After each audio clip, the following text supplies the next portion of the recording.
Et parce qu'anyway, t'es là pour rester. Parce qu'on a toute cette version-là de nous, au fond, nous qui ont envie d'être inarrêtables. C'est pas de savoir faire les choses rapidement, mais c'est de prendre le temps de bien les faire. Et ça, je sais que tu sais de quoi je parle. Fais comme si j'étais juste assise à côté de toi puis qu'on prenait ce temps-là ensemble. De toute façon, nos chemins se sont pas croisés pour rien, hein?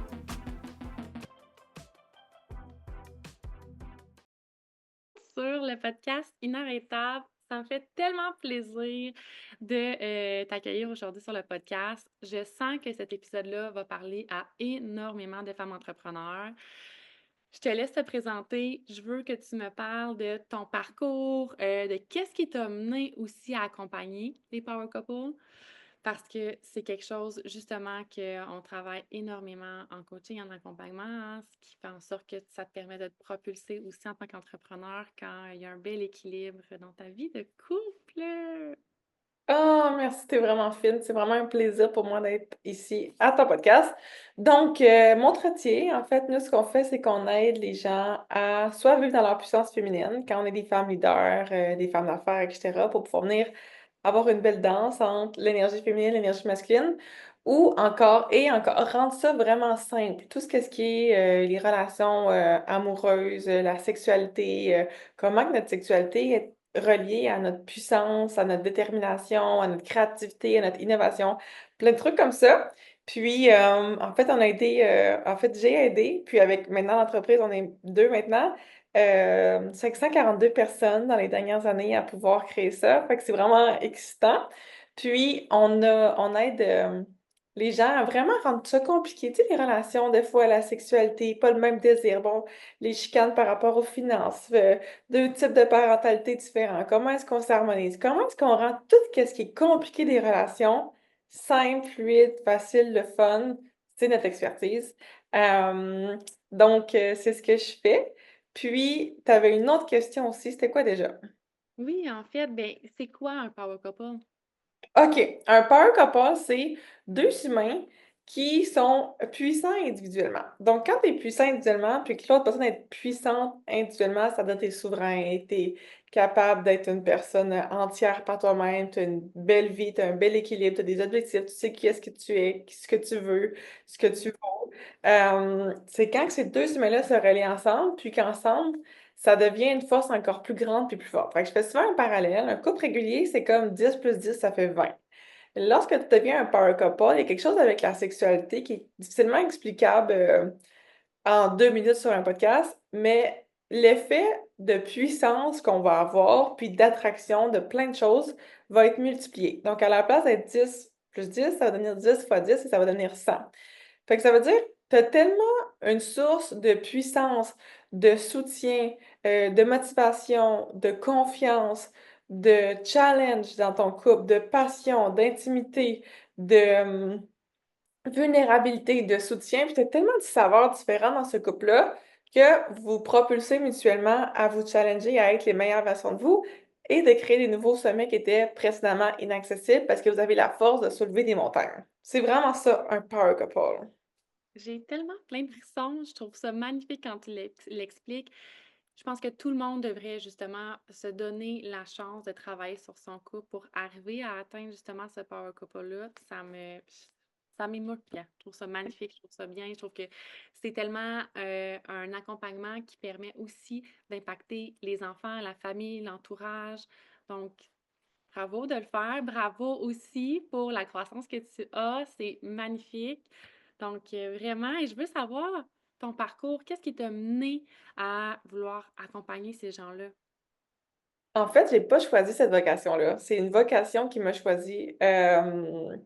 Ensuite, j'ai accepté, là, mais ça s'est fait de façon très naturelle et organique parce que quand je me suis lancée en coaching, à ce moment-là, je voulais être nutritionniste, puis c'était comme pour un side job, si on veut, pendant que je faisais mes études. Puis là, pour la force des choses, j'étais tellement sur mon X dans le coaching, c'est ça qui avait transformé ma vie, que j'ai commencé le coaching en santé. Mais mine de rien, j'ai commencé à servir des clients qui vivaient des défis avec les relations, puis moi-même, dans mon parcours de vie, il y avait des gros points tournants face à la relation avec les hommes, les relations amoureuses, les relations interpersonnelles.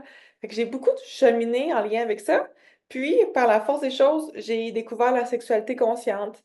Là, ça l'a fait comme doubler ma capacité de pouvoir servir plus de clients, puis doubler littéralement mon chiffre d'affaires en quelques mois. Puis là, j'étais comme wow, ça s'est maintenu après. Puis là, j'étais comme wow, il y a quelque chose là-dedans qui se passe. Donc, je voulais vraiment le partager avec mes clientes pour qu'elles puissent avoir la même confiance, la même assurance que j'avais vécue. Puis après ça, mes clientes étaient tellement transformées que là, ils voulaient que leur conjoint se transforme. Fait que là, ils me demandaient, est-ce que tu as un programme pour hommes? Donc là, moi qui aime beaucoup les certifications, les formations, puis pouvoir être rationnelle, puis dire des choses qui se tiennent, j'ai dit, OK, attendez-moi une seconde, je vais aller faire une certification pour les hommes. Là, je suis allée en faire une. Après ça, ils voulaient que je les aide pour leur couple. Là, je leur ai dit, je suis pas vraiment une experte des relations de couple, donc je vais aller faire une couple de certifications, puis je vous reviens. Fait que là, j'ai commencé à servir mes clients. Puis après, j'ai eu mon propre évolution comme n'importe qui personnel. Puis je me suis mis naturellement à attirer des clients entrepreneurs, des clients qui avaient beaucoup de pouvoir personnel, que ça fonctionnait bien dans leur vie professionnelle, mais c'était difficile en amour. Et donc, de là est arrivé Power Couple, puis toute mon intuition, ma façon de voir les relations qui est un petit peu différente des autres, qui a fait en sorte que j'ai créé Power Couple, puis maintenant, c'est ça que je fais. Mmh, Voilà. c'est beau! Qu'est-ce que tes clients, clientes viennent quand ils arrivent là, vers toi, qu'est-ce qu'ils te disent? C'est quoi la problématique ou comment est-ce qu'ils nomment ce qu'ils ont besoin de toi? Ben souvent, c'est qu'il y a un manque de connexion. Ils sont comme, on dirait qu'il me manque quelque chose. On dirait que je suis jamais vraiment satisfait, même si j'ai tout ce que j'ai que je devrais être satisfait puis heureux, c'est pas comme ça que je me réveille. Il y a souvent un sentiment que je suis capable de faire plus. Je l'ai pas. Il y a souvent un sentiment, je suis vraiment tannée qu'on se chicane puis que ça soit compliqué ma relation de couple ou qu'on ait un froid de sentir que tu es avec quelqu'un, mais tu te sens tout seul. Puis tu peux pas Mmh. vraiment être toi-même avec la personne avec qui tu dors, ou que c'est lourd, c'est une source de conflit. Puis j'ai aussi beaucoup de clients que je les aide avec la confiance en soi, puis passer à un autre niveau, je te dirais. Donc, d'être capable d'être soi-même, d'être capable de communiquer, d'être capable d'exprimer ses émotions. Fait que souvent, mes clients, ils arrivent quand ils sont à un point tournant. Tu sens qu'il y a quelque chose qui marche plus, que tu veux que ça change, mais tu sais pas trop c'est quoi. Puis souvent, mes clients, c'est des personnes qui sont des learners. Donc, ils ont appris plein de choses. Ils ont lu les livres, ils ont fait des formations, ils ont investi, ils ont fait des choses, mais ça marche pas.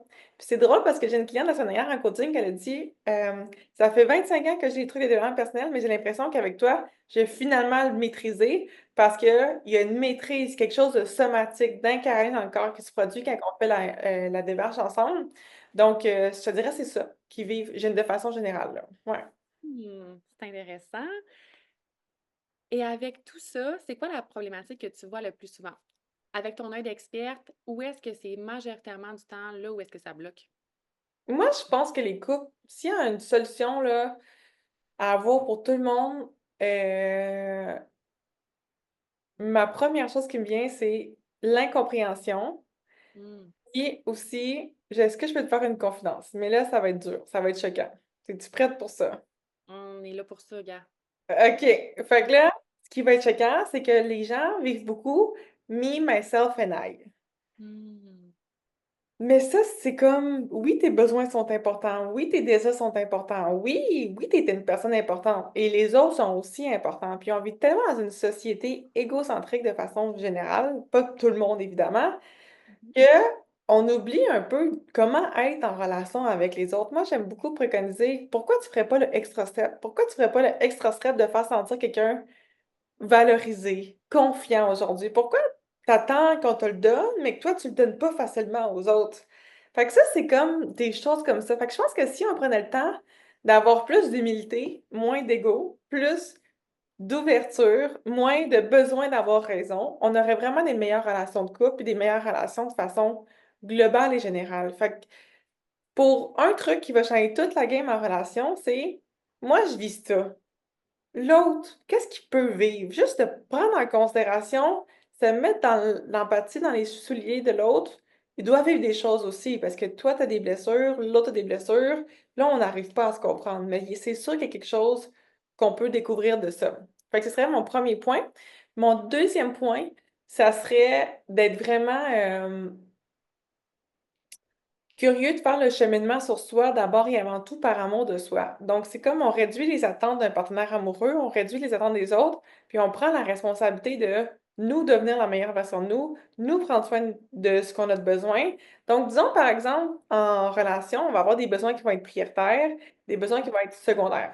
Donc, exemple d'un besoin prioritaire, besoin de variété d'aventure ou d'un besoin secondaire. Un exemple, tu veux avoir du fun, tu as besoin de sortir de la maison, tu as besoin d'aller voir des gens, tu as besoin de faire beaucoup d'activités sociales. Ça, c'est un besoin que tu as. Mais tu as aussi un besoin de, je sais pas moi, de te sentir connecté, puis de faire des activités de développement personnel avec ton conjoint ou ta conjointe. Exemple. Mais là, ça se peut que ça, il y en a un des deux que tu puisses faire avec les autres, que tu n'as pas nécessairement besoin qu'il soit répondu au sein de ta relation actuelle.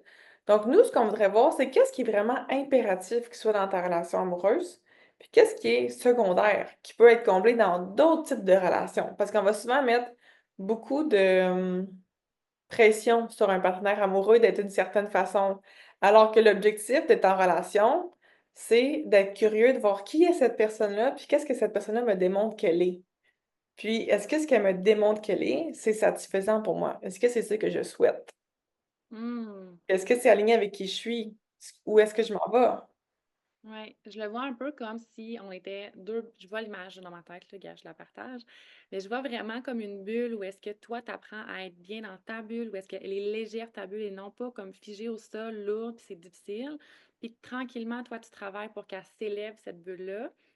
Et de son côté aussi, ton conjoint travaille sur ce côté-là. Puis ensemble, ben, vous créez comme une fusion à deux dans les moments où est-ce que vous avez besoin d'être ensemble, mais que séparés, ça vous enlève absolument rien, tu sais.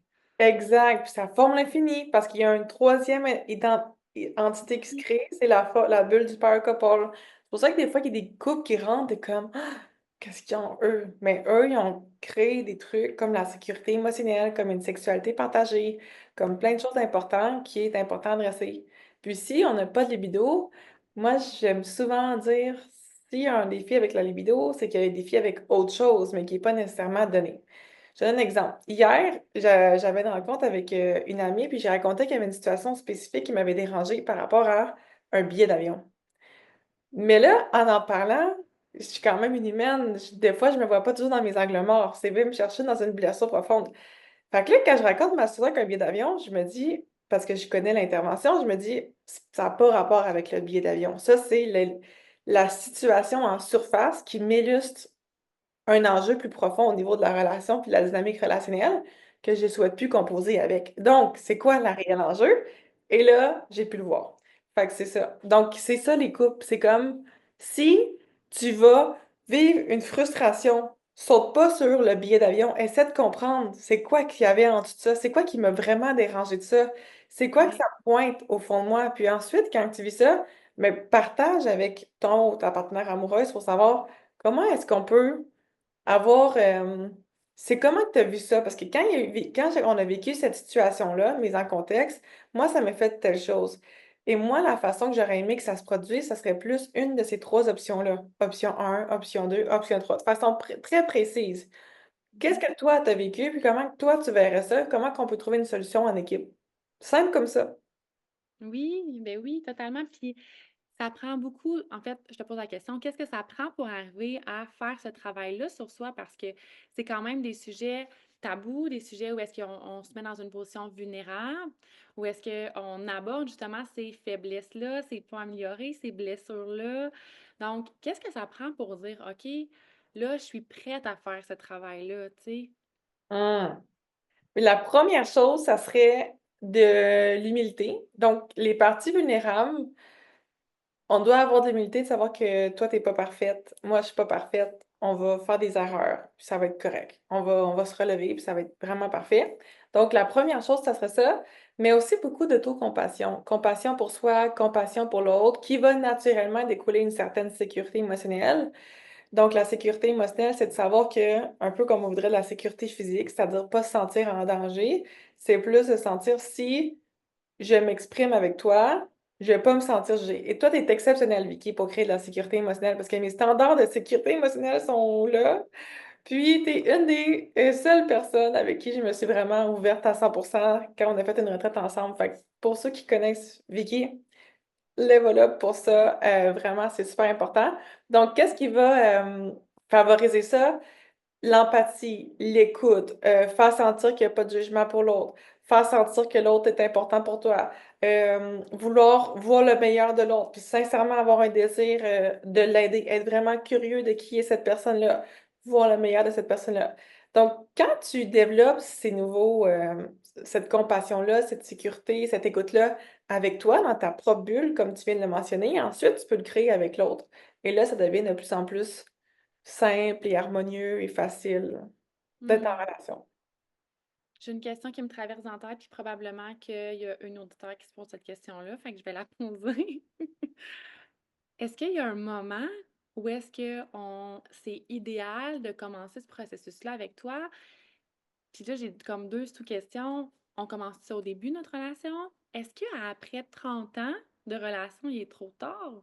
C'est comme c'est ça. En fait, il y a pas de bon ou mauvais moment. Le moment, c'est quand toi, tu prends la décision de t'élever, de vivre une élévation dans ta vie. Hem, fait que je pense que c'est pour n'importe quelle décision, ça serait ça. Pour entamer un processus avec moi, je vais te dire, ce qui arrive le plus souvent, c'est une personne qui va avoir une transformation significative en une courte période de temps. Fait que c'est comme un quantum leap, tu veux que ça se passe pour hier. Ça, c'est le type de personne que j'accompagne. Ceux qui ont besoin d'aller vraiment en profondeur, que ils ont pas trouvé de solution ailleurs, puis c'est comme une situation récurrente qui trame, qui est toujours là, mais qui est jamais vraiment résolue. C'est l'autre truc que je vois. Ou le troisième, c'est quand une personne est dans une transition de vie. Donc on passe soit tu te questionnes sur ton couple, tu sais pas si ça fonctionne encore, puis tu veux que ça fonctionne, donc on regarde c'est quoi les possibilités pour que ça fonctionne. Ou encore, tu étais célibataire, tu veux maintenant tu as rencontré quelqu'un, tu veux pas répéter les mêmes patterns, tu veux que ça fonctionne ta relation. Ou après 30 ans, parce que les couples vivent des cycles, ça fait longtemps que tu es avec ton conjoint, je sais que tu l'as déjà vécu, je suis certaine, mais qui on sait quand on se rencontre, qui on est 5 ans plus tard, qui on est 6 ans plus tard, qui on est 7 ans plus tard, ça va vraiment être différent. Donc pour moi, ce que je trouve qui est beau d'être un power couple, c'est de retomber en amour avec la personne qu'on rencontre. Tout le temps, parce que, tu sais, il y a les cycles, présentement, c'est l'hiver au Québec, mais l'hiver, c'est parfois, on peut voir des défis de couple, on peut voir que c'est compliqué comme: «Hey, c'est vraiment pas le fun, puis j'ai pas envie d'être dans cette relation-là», ou tu peux le voir, on a l'occasion de se réinventer, de se redécouvrir, de se rapprocher. Évidemment, si ça fait 30 ans, puis ça fait 15 ans que vous évoluez dans les chemins opposés, c'est possible un jour soit trop tard. Fait que ma suggestion, ça serait jamais de négliger la relation de couple, de toujours comme tu laisserais pas ton ménage pendant 15 ans aller, ben, tu laisses pas ta relation de couple aller pendant 15 ans non plus. Voilà. J'adore ton ta métaphore. Je trouve vraiment parfait. Oh, super, merci Maude. Et j'aimerais ça qu'on parle aussi des énergies féminines, des énergies masculines dans un couple. À quel moment est-ce qu'il y a une énergie qui prend le dessus sur l'autre? C'est quoi les comportements qui viennent avec ça? Puis, ben, comment on fait pour équilibrer notre énergie à nous pour justement se permettre ben, d'être dans sa puissance, puis de permettre aussi dans notre relation de prendre de la puissance? Mmh. Il y a beaucoup de questions et sous-questions. J'aime ça, c'est complexe. Fait que je pense qu'une des choses qu'on parlait avant de commencer l'entrevue, c'est de voir comme femme leader, comment est-ce que nous-mêmes, on équilibre ces énergies-là à l'intérieur de nous. Donc, on a toute une partie qui est plus masculine, donc il y a plus de yang, donc plus de drive, détermination, focus, action, prendre les choses en charge. Et c'est aussi le rôle de la maman qui va beaucoup être dans cette énergie-là parce qu'elle veut s'occuper que ses enfants, que sa progéniture soit protégée et tout ce dont ils ont besoin, qu'ils soient comme super bien.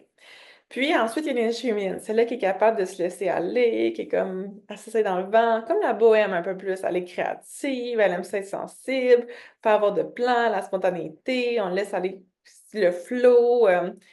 Donc, quand on est une femme d'affaires ou qu'on a une grosse carapace, souvent, c'est qu'il y a il y a une partie très, très sensible, fragile, qui a appris qu'elle pouvait juste compter sur elle-même, puis que si elle avait besoin d'aide, il y aurait personne qui serait là pour elle, ou encore que c'était pas sécuritaire. Fait que oui, il y avait peut-être des gens qui t'auraient pu demander de l'aide.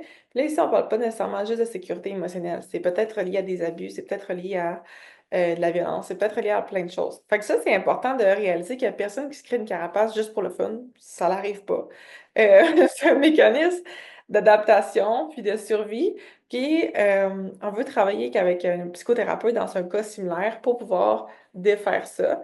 Fait que c'est pas quelque chose qu'on traite en coaching, mais si tu te reconnais dans ce que je partage, fais juste savoir que tu es normal puis que tu es capable de connecter avec les autres. C'est juste, ça prend un petit paramétrage.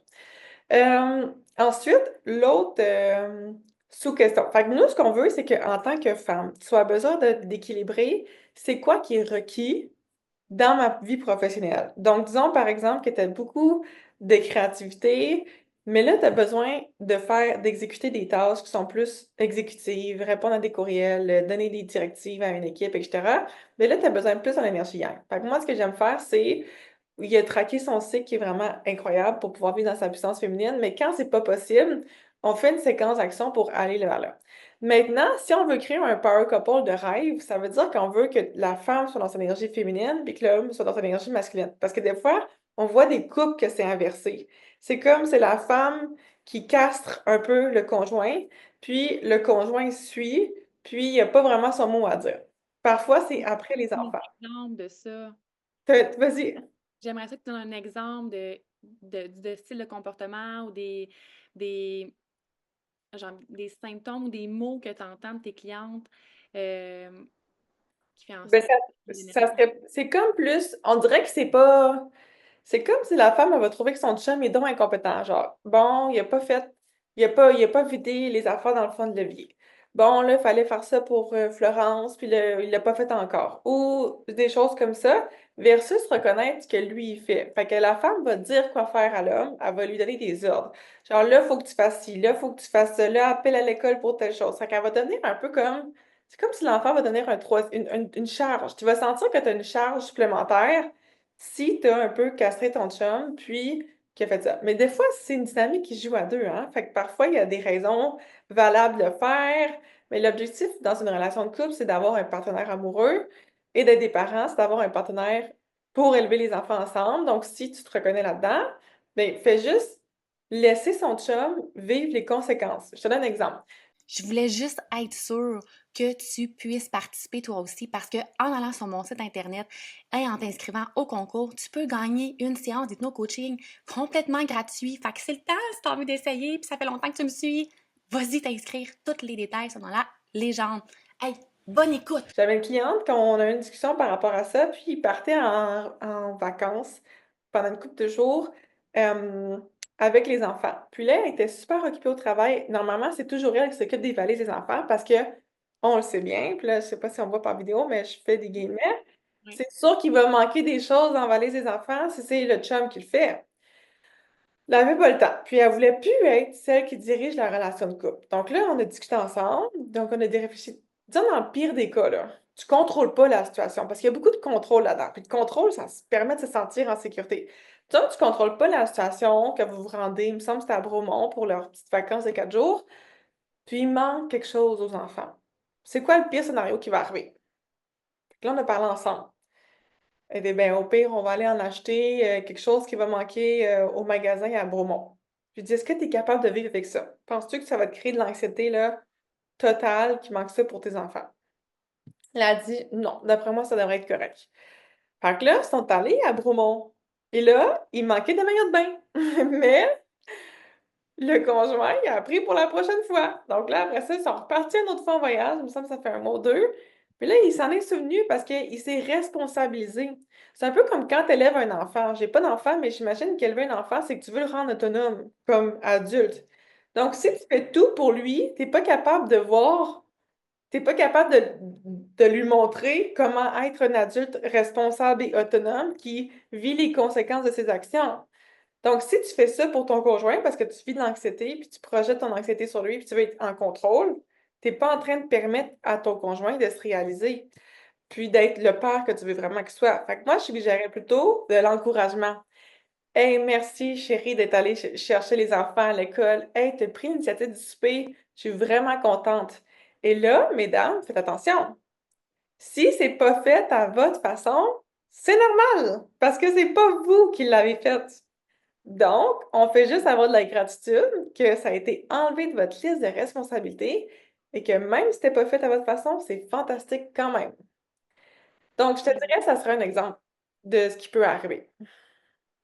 J'adore. Je sais que ça va parler à énormément de personnes qui nous écoutent en ce moment, ces exemples-là.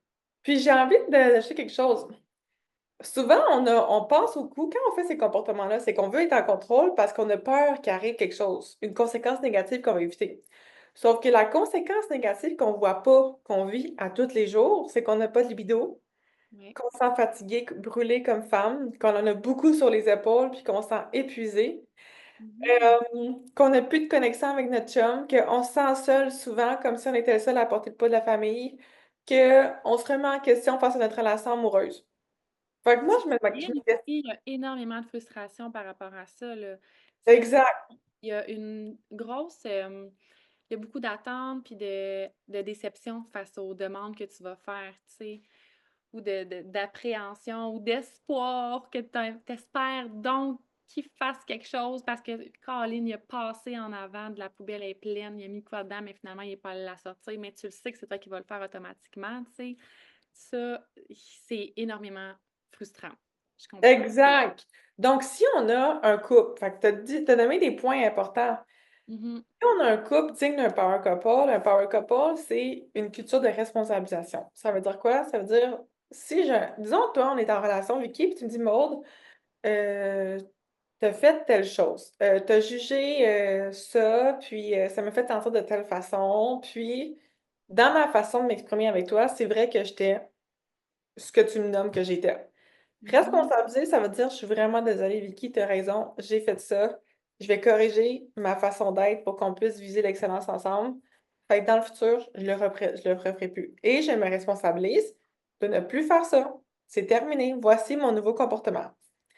Donc, Ouais. si on a un power couple, c'est 2 personnes dans leur power. Power, c'est pouvoir. Fait que tu as un pouvoir personnel, donc il y a pas d'excuse qui dit: «Ah oui, mais j'aimerais ci, mais là, j'étais fatiguée, fait que j'ai pas vidé la poubelle». C'est comme là, on s'est entendu, on a pris une entente, c'est ça qu'on allait faire maintenant.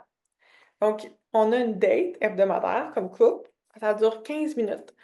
On prend un café, on discute, c'est quoi nos succès comme couple? Qu'est-ce qu'on a bien fait? Qu'est-ce qui s'est bien réalisé? Y a-t-il des choses que j'ai dit cette semaine qui t'ont déclenché quelque chose, que ça t'a fait quelque chose à l'intérieur de toi? Comment j'aurais pu faire mieux ça dans le futur? Toi, de ton côté, qu'est-ce que j'ai bien fait qui t'a fait sentir bien? Qu'est-ce que tu as moins fait qui t'a moins bien fait sentir bien? Parfait, ça. Maintenant, c'est quoi qu'on peut améliorer? C'est quoi nos défis qu'on a en ce moment? C'est quoi les solutions qu'on a ensemble? Parfait, on les exécute, on les met en action cette semaine. On se retrouve la semaine prochaine. Donc, si on crée une espèce, de normalité autour d'avoir des discussions comme ça va être beaucoup moins chargé émotionnellement de vouloir nommer ton besoin et ton émotion parce qu'il y a un terrain pour ça, il y a un espace, c'est maintenant que ça se passe. Il va y avoir un contenant aussi, donc il y a pas de chicane devant les enfants. Si tu as une frustration, tu sais que tu vas pouvoir la verbaliser à ce moment-là dans la semaine et en plus, il y a une mise en action. Donc si à chaque semaine, on fait ça pendant 52 semaines et qu'on est en relation, tu me dis ce que tu apprécies de notre relation, mais il y a des fortes chances que j'aie envie de le répéter parce que je sais ce qui fonctionne pour mon conjoint, ma conjointe, puis lui, Ouais. elle sait ce qui fonctionne pour moi. Donc, si je sais ce qui fonctionne pour elle, puis et vice-versa, c'est sûr que je vais vouloir faire ce qui fonctionne plus. Mhm. Donc là, on va pouvoir créer des succès comme couple à chaque semaine. Ah, je trouve ça beau. Nous, je te partage un petit extrait de ce qu'on a fait Vas-y. de couple. On a souvent ce genre de discussion-là. Ou sans que ce soit une date officielle à toutes les semaines, c'est souvent quand on est en auto les deux ensemble ou quand on finit par faire la vaisselle après le souper, les enfants sont partis dans la douche, c'est qui on a ce petit moment-là une fois par semaine où est-ce qu'on prend le temps de comme faire le point. Et veux pas, les enfants sont là aussi. Fait que quand on en parle, ils nous voient nous en parler, nous s'excuser, nous parler de ce qu'on a fait qui était pas en cohérence avec notre objectif de couple. Et il y a 2 semaines, on a créé un super beau tableau avec les enfants où est-ce qu'on s'est dit 4, nos 4 vérités, je mets ça entre guillemets, mais dans le sens où est-ce qu'on s'est dit, hey, on a ça à travailler parce qu'on sait que ça crée une dynamique familiale qui est moins le fun. Fait que là, on a noté chacun un petit point où est-ce qu'on a quelque chose à travailler, puis à toutes les semaines, on se félicite quand on a réussi à ne pas tomber dans ce petit piège-là, le comportemental, tu sais. Wow! Puis c'est quelque chose que quelque chose qu'on n'aurait jamais fait il y a 8-10 ans, là, dans notre couple, mettons.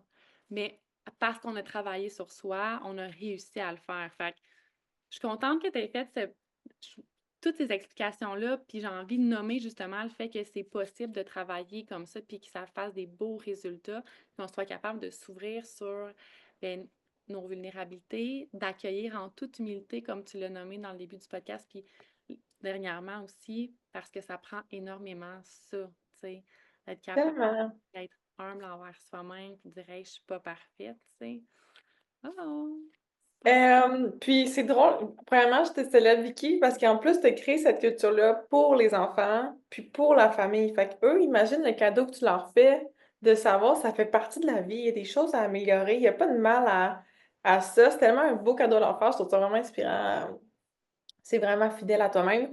Puis, il y a, ce que ça m'amène à parler, c'est qu'il y a souvent beaucoup de femmes qui restent pour les enfants.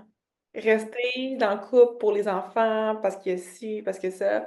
C'est Valérie Parent qui était avec nous à notre retraite en Jamaïque. Elle avait dit, moi, j'ai toujours dit à mon chum ou à mes enfants qu'il y avait un nous avant d'avoir les enfants. Donc, je veux m'assurer de prendre soin de la relation avant de faire ça. Puis je trouvais que c'était un beau point.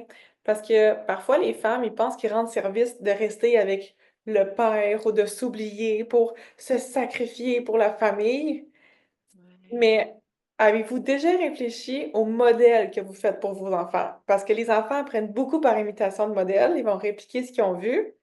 Donc là, si tu vis une situation qui n'est pas optimale, dis-toi que c'est ça que tu montres comme modèle pour tes enfants dans 20 ans. Est-ce que c'est le genre de vie que tu veux offrir à tes enfants? Oui ou Mhm. non?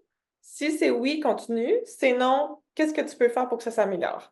Je pense que c'est quand même une vérité qu'on doit s'avouer malheureusement, puis d'être en cohérence avec nos souhaits, parce qu'on veut nos meilleurs souhaits pour nos enfants. Mais Tel- après, nous, qu'est-ce qu'on leur montre, puis qu'est-ce qu'on leur démontre au quotidien, au-delà des cours, au-delà de l'école, au-delà de ci, au-delà de ça. Il y a plein de choses qui s'apprennent à la maison. Ouais, leur cocon sécuritaire, ça reste la référence, ça reste la maison. Donc, la façon dont moi, je vais traiter mon chum, ben probablement que mon garçon va normaliser ou standardiser ce genre de comportement-là, puis qu'il va rechercher ça aussi dans le futur. Même chose pour ma fille. La façon dont mon chum me traite, ben, ma fille va rechercher ça aussi. Elle va probablement normaliser le fait de se faire traiter comme ça. Tu sais, puis Exact. aidant ou que ce soit complètement limitant, pour elle, ça va rester une norme, ça va rester normal. Ça, c'est tellement un discours qu'on a parce que veut pas. Tu sais, on chicane des fois, on monte le son, puis là, les enfants ils disent arrêtez de vous chicaner. On est comme on se chicane pas, mais c'est vrai qu'on est fâché. Mais on chicane pas. On va se dire, tu sais. Il y a quand même ça où est-ce que faut montrer la bonne façon de traiter les autres dans cette relation-là, puis ne pas prendre l'autre pour acquis. Tout Ah! à fait. Vraiment, 100%. Je pourrais pas être plus d'accord. Vraiment. Là, j'ai plein de petites questions que j'ai envie de te poser en rafale. Donc, Vas-y. c'est quoi les mythes qu'on pourrait déconstruire sur, le couple? Qu'il y a juste une personne qui va pouvoir nous convenir, que c'est obligé d'être avec la même personne pour toute sa vie, que c'est impossible d'être avec la même personne pour toute sa vie, qu'une relation de couple, c'est un long fleuve tranquille, qu'il y a juste un style relationnel qui existe, puis c'est le modèle qu'on a vu de nos parents ou le modèle que la société préconise. Il y a autant de styles relationnels que de personnes qui existent. Ça. Wow! OK. C'est quoi les signes qui démontrent qu'on est en train de perdre l'équilibre? L'équilibre de L'équilibre quoi? du couple ou même l'équilibre personnel de soi? Hmm. Un sentiment d'être submergé, un sentiment de pas se sentir en contrôle de tout ce qui se passe, un sentiment de se perdre, de sentir qu'il y a des parties de toi que tu avais facilement accès avant, mais que là, tu plus vraiment accès, de se sentir seul, se sentir triste, se sentir dépassé. Je te dirais que ce serait des bons indicateurs. Mmh, très intéressant. Est-ce qu'il y a un exemple de power couple que tu pourrais nous dire que tu as trouvé inspirant?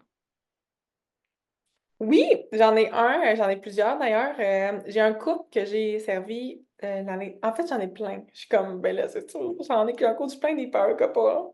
Lequel va avoir plus d'impact sur vous? OK, je vais donner un exemple de. Ben, est-ce que je peux en donner deux? Eh oui. Trop difficile à choisir. Je sais comme. Ben, en fait, j'en aurais trois, mais c'est trois cas très différents. Donc, mon premier couple, c'est un couple qui ont vécu leur vie, ils ont élevé leur enfant. Ils ont vécu des déceptions amoureuses. Tu sais, quand on vit une déception, on va vouloir éviter ça. Fait que là, on évite l'amour, on dit qu'on est trop occupé, que nous, on est heureux sans relation, fait qu'on n'a pas vraiment de besoin. Tu sais, on se raconte ces menteries-là à nous-mêmes. Donc, ils se sont dit ça pendant vraiment longtemps parce qu'ils avaient vécu des choses difficiles en amour. Et là, ils arrivaient à 50 ans, bilan de vie. J'ai réussi la majorité des sphères de ma vie, mais en amour, je sens pas que j'ai réussi. Donc, ils veulent rencontrer l'amour. C'est là qu'une de mes clientes se fait référer à moi par une personne.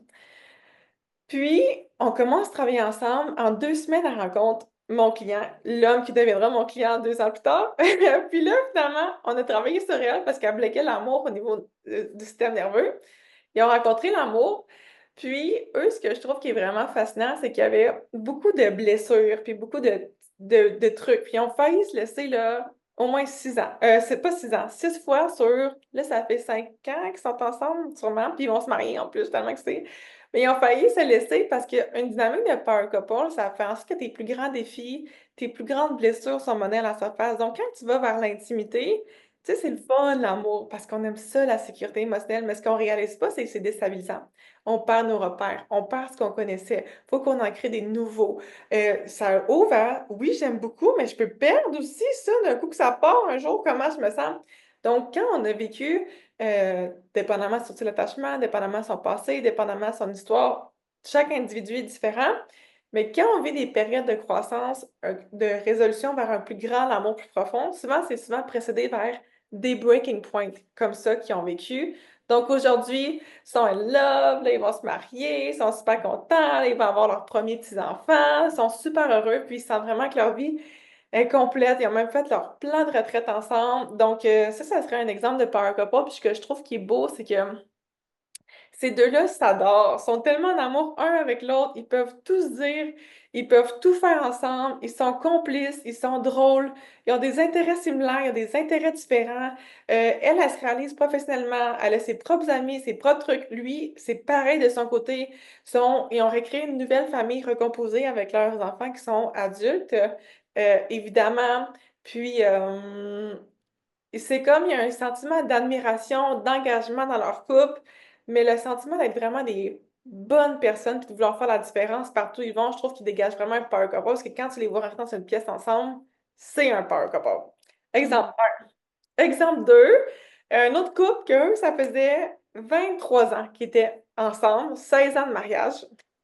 Donc, ça faisait un bout et on s'est rencontrés parce qu'ils vivaient un point tournant. Là, après tout ce temps-là, 23 ans, là, elle était pas contente, perte de connexion, on n'est plus capable de se rejoindre, on n'est plus capable de se comprendre, me semble que c'est froid, me semble qu'il y a plus de connexion, me semble que c'est... Tu sais, quand on sent un malaise dans la relation, là, il y a quelque chose qui est là, mais personne n'ose en parler. Donc là, ils vivaient des revirements de situation, ils voulaient se retrouver. Donc, on a travaillé ensemble. Puis, eux, c'est deux entrepreneurs, ils travaillent ensemble, en plus dans leur même entreprise. Donc, il y a toutes les dynamiques de politique aussi dans les grandes entreprises qui sont présentes. Puis, comme le mari est en position d'autorité, de leadership, parfois il prend des décisions qui désavantagent malheureusement sa conjointe. Donc là, c'est comment est-ce qu'on s'assure que les associés soient contents, puis que ça fonctionne bien, mais aussi que sa conjointe à la maison, ça se passe bien, puis comment qu'on harmonise ça. Je te dirais, c'est toute une dynamique super intéressante, stimulante, mais aussi qui amène son lot de défis dans une relation de couple, comme on peut s'imaginer. Donc, avec le travail ensemble, ils ont vraiment été en mesure de pouvoir se dire les vraies choses, d'aller en profondeur, parce qu'on a vraiment créé les bases pour ça. Puis maintenant, il a aussi demandé en mariage à nouveau, fait que là, ils vont se remarier au courant de cette année. C'est arrivé pas le Noël dernier, l'autre d'avant. Fait que ça, c'est vraiment cool. Puis, j'ai un autre couple que eux, c'est un couple qui s'aiment vraiment beaucoup, mais parce qu'il y avait beaucoup de blessures avec l'attachement, ils n'étaient pas capables de se comprendre. OK. Puis là, on a travaillé beaucoup au niveau de leur. Tu sais, il y a plusieurs volets à une relation, là. Mais là, c'était eux, ça, leur truc principal. Puis à travers tout ça, ils ont tellement été déterminés à ce que ça fonctionne que ça l'a pris comme 3 ans parce qu'il y avait tellement de blessures que maintenant, ils ont finalement réussi à arriver à leur vision de leur power couple.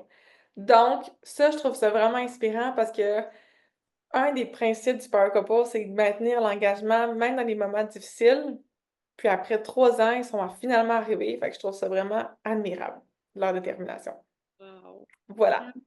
Ah, c'est des bels exemples. C'est inspirant aussi de voir à travers les différents exemples que tu nous as nommés, ben, les défis qu'ils ont rencontrés, leur position aussi au travers de l'entreprise, puis l'engagement aussi que tu maintiens parce que c'est vrai de commencer un processus comme ça, autant dans la relation de couple que tu es en ce moment que ça va pas très bien, mais tu maintiens pareil un engagement. Puis la personne que ça punit plus souvent du temps, ben c'est toi si t'es pas bien dans cette relation-là, tu sais. Les autres exact, aussi, mais quand toi, tu es vraiment consciente que ça fonctionne pas, ben c'est là où est-ce que toi, tu es plus affecté par la situation. tout à fait. Oui. Là, je parle à voix, je m'excuse. J'ai plein de questions. J'ai envie qu'on prenne. OK, j'ai envie qu'on prenne celle-là. Comment Vas-y. une femme leader qui prend souvent des décisions et qui gère beaucoup de choses peut-elle préserver sa féminité dans son couple sans se sentir vulnérable ou en perte de contrôle? Est-ce que tu peux me répéter la question? Je m'excuse. Oui.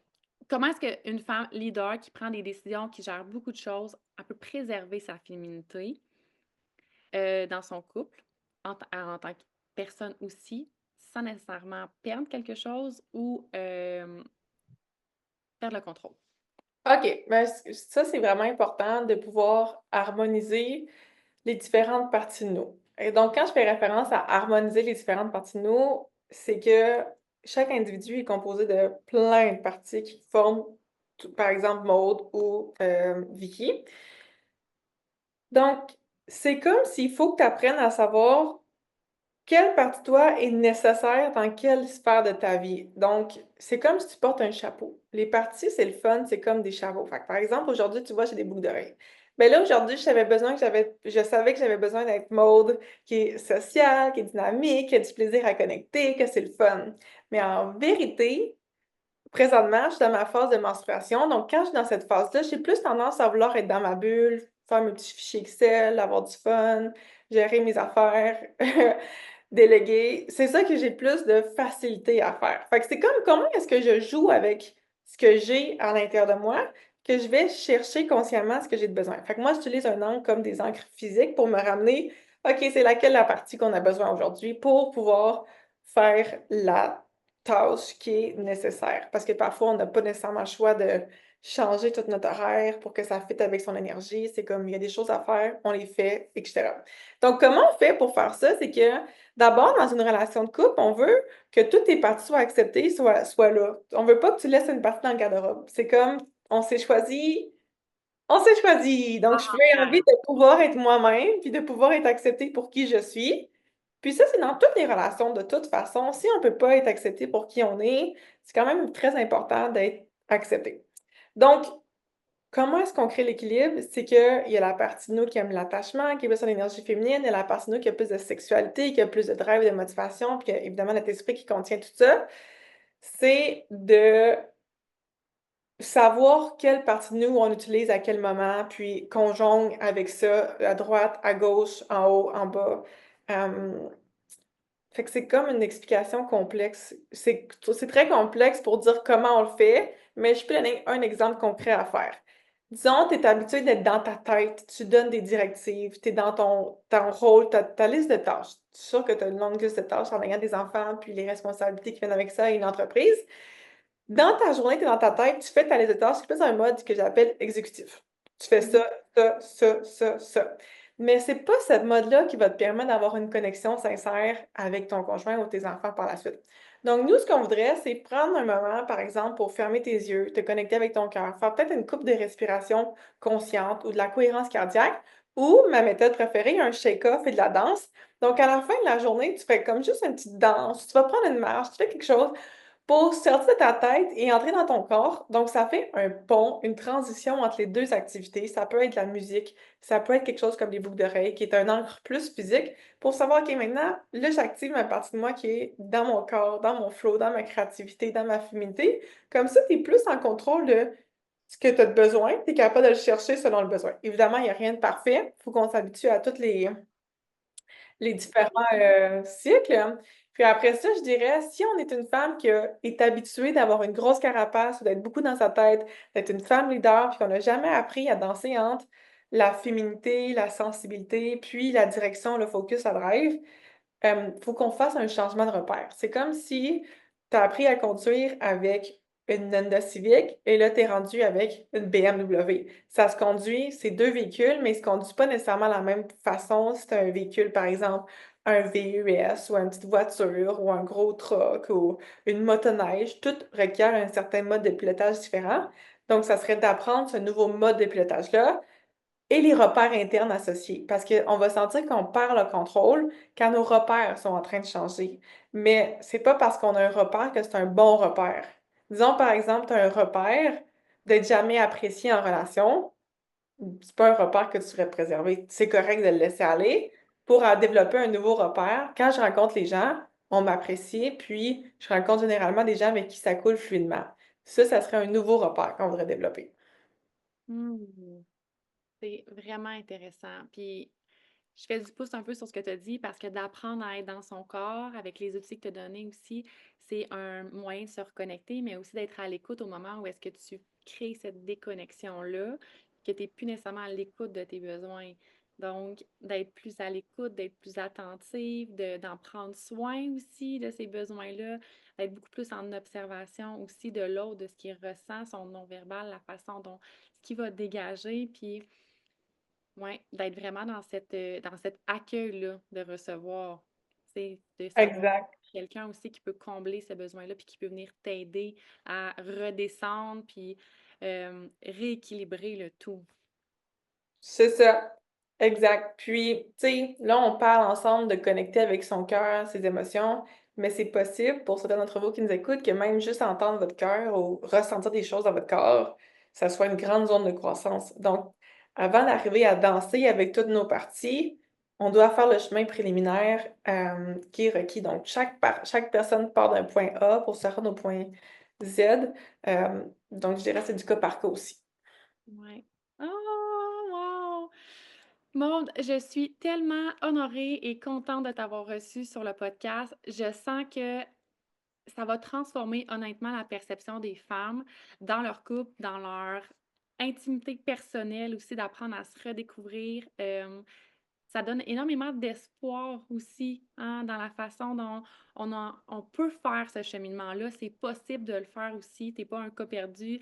Je trouve que tu as vraiment bien nommé aussi les moments où est-ce qu'il y a peut-être des gens qui, moi, ça m'est arrivé souvent de me dire je suis brisée, tu sais, je me sens brisée, je suis un cas désespéré. En réalité, pas du tout. Tu sais, il y a tellement de possibilités, il y a tellement de manières par où commencer. Donc, merci tellement d'avoir permis et d'avoir si bien vulgarisé. En fait, tout ça, tu as vraiment un don et un énorme talent. Dis-moi, à quel endroit est-ce qu'on peut te retrouver? Mmh. Ben, premièrement, je veux te dire merci, Vicky, pour l'invitation. Ça me fait vraiment plaisir de connecter avec toi pour cette entrevue-là. Puis, tu es vraiment magnifique. Fait que merci beaucoup. Puis, on peut me retrouver sur Instagram, Facebook. Je dirais, à ce moment-ci, ce serait la façon la plus facile à Maud Trottier. Vous allez me trouver, c'est certain. Super. Et est-ce qu'il y a en ce moment quelque chose que tu offres, une formation qui s'en vient, un programme, un outil qu'on peut avoir accès pour tout de Oui, suite? en fait, si on veut commencer à avancer, faire des changements, j'ai créé un guide du Power Couple, il y a comme 30 pages, c'est comme un magazine avec plein de trucs à mettre en place. Fait que si vous avez aimé ça, vous allez avoir plein de choses à faire. On n'est pas obligé de le lire, du début à la fin, là. C'est comme un magazine, tu prends ce qui résonne le plus. Il y a même des exercices là-dedans. Sur ma bio Instagram ou Facebook, on va le retrouver. Puis sinon, le 10 février, je ne sais pas c'est quand que ça va se lancer, on a un nouveau outil gratuit pour mettre fin au conflit qui va être encore plus puissant qu'on va offrir. Donc ça va être vraiment incroyable. Puis sinon, ce qu'on offre, c'est le programme Power Couple. Donc, c'est un programme qui est en groupe. pour les personnes qui sont seules ou les personnes qui sont en couple, qui veulent vraiment amener leur relation au niveau Power Couple, que ça soit de rencontrer l'amour ou que ça soit t'es en couple, tu veux que ça s'améliore, on a vraiment, tu vois que je suis très personnalisée ce que je fais, donc j'ai vraiment personnalisé le programme pour que ça soit adapté à chaque individu, puis chaque personne a son propre parcours à faire, là, selon ses besoins et puis sa situation. Donc, je dirais, ça serait ça. Oh, wow, parfait. Tu m'enverras tout ça. Je vais tout mettre les liens dans la bio du podcast. Donc, ça va être super facile pour les auditeurs en ce moment qui nous écoutent de te retrouver et d'avoir accès à ça. Merci énormément de ta présence. Je suis honorée. J'ai envie qu'on se reprenne un autre rendez-vous pour une prochaine fois pour parler encore plus de ce sujet-là. Puis, si vous avez des questions pour Maude, n'hésitez pas à les lui poser. Écrivez-nous, écrivez-les parce que je pense qu'il y a énormément de questions qui peuvent être posées. Puis, de, de réponses parfois ou de questions qu'on n'ose pas poser qui sont intéressantes à avoir la réponse pour pouvoir sortir de peut-être un petit cercle vicieux ou un petit pattern que tu as envie de laisser derrière toi. Merci. Merci pour l'invitation. Merci d'avoir été avec nous. J'espère que tu as apprécié l'épisode d'aujourd'hui. Sache qu'il y a un épisode qui sort à tous les jeudis matins. Donc, tu peux aller t'abonner à ta plateforme préférée, que ce soit Spotify, Apple Podcasts. Va directement, écrit Inarrêtable par Vicky Léonard et tu vas voir, tous les épisodes sont là. Vous êtes plus de 1000 auditeurs par épisode à écouter. Donc, je vous remercie du fond du cœur. Si vous avez des questions pour les invités, si vous avez des questions pour moi, si vous aimeriez qu'on parle d'un sujet ou qu'on aborde quelque chose, un enjeu en ce moment, viens m'écrire, c'est vraiment le temps. Mon objectif, c'est de vous aider et de vous permettre de trouver des solutions que vous pouvez appliquer concrètement dans votre vie pour vous permettre d'équilibrer votre vie personnelle à votre vie professionnelle, le tout sans sacrifier votre croissance entrepreneuriale et votre santé mentale. Un énorme merci, on se revoit bientôt!